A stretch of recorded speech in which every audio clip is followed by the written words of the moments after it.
Stream is up in 5, 4, 3, 2.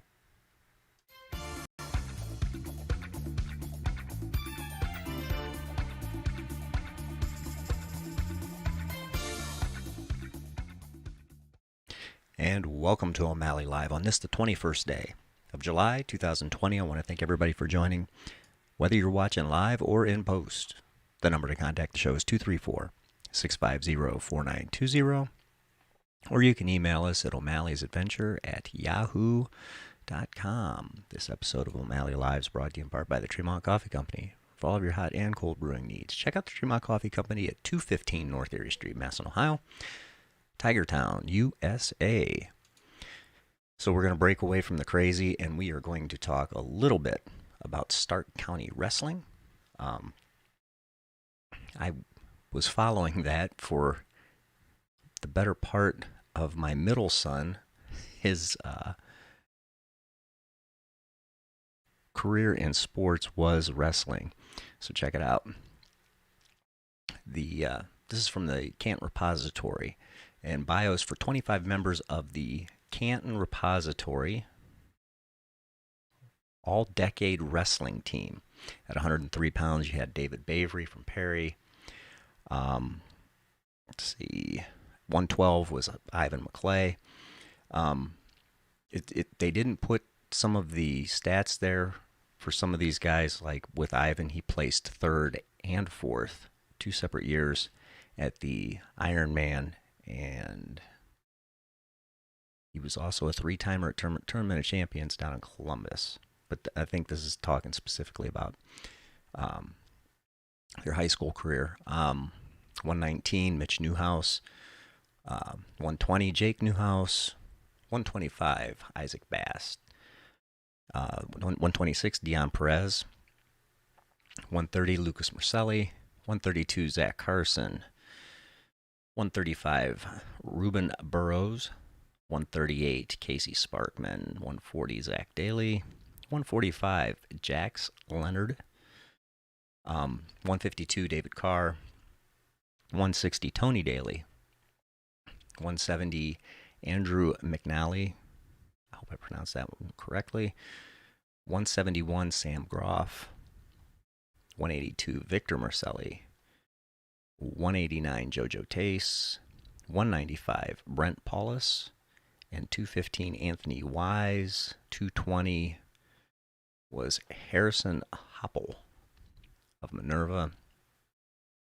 And let's see, heavyweight, Francesco Barcelino. I hope I pronounced that correctly.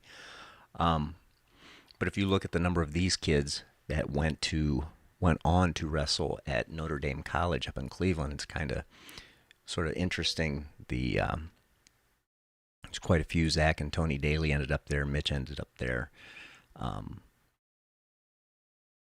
Let's see, who else would have been there? I forgot somebody. I know I did. Wouldn't it be David Bavery? He would have been up there as well.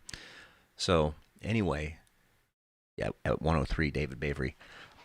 Stark County is sort of, if you're a wrestler, that is the place to sort of be here in Northeast Ohio, unless you're from one of these schools slightly north of here. Which brings me on to another article, and this one is specific to Tuslaw. And the program that Chase Horvath has put together out there is a pretty amazing accomplishment. I mean, usually in this area for the public schools, you have, Perry's kind of like the place, but there are others. Louisville has a pretty amazing program. They've sort of turned the wick up a little bit. Ivan used to do a lot of open mats out at Tuslaw. Chase is good at bringing together large groups of studs for open mats, and it was just a good place to practice. So anyway, I wanted to break away from the nonsense of the news cycle and people being arrested for bribery and COVID-19 and all that stuff. So we're moving away from that a little bit. Anywho, the second story I wanted to talk about is Walmart is going to be closed Thanksgiving Day, breaking a tradition that, let's see, it says it plans to keep all its stores closed on Thanksgiving Day. The closures affecting both Walmart and Sam's Club stores mark a huge departure from Walmart's tradition of kicking off Black Friday in-store doorbuster sales on the Thanksgiving holiday, which falls on November 26th this year. The rest of this article talks about the why, but at the end of the article, it also has a section where Walmart says it will pay out a third round of pandemic bonuses. Walmart, excuse me, also announced on Tuesday that it would provide another bonus of $150 to $300 to employees on August 20th. This would mark Walmart's third round of bonuses for employees since the start of the pandemic, totaling $1.1 billion, the company said. I don't know how many of the private companies are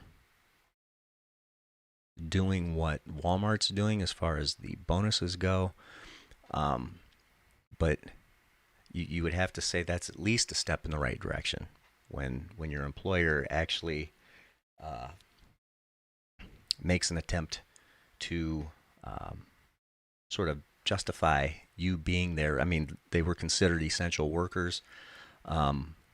Fortunately, they got to stay at work. I was an essential worker that got home or got sent home. I didn't get the bonus check. So kudos to Walmart for taking care of their employees. I think that's a good deal. I'm not sure how they spread that money out or who gets it, but I would say in that situation, something is better than nothing.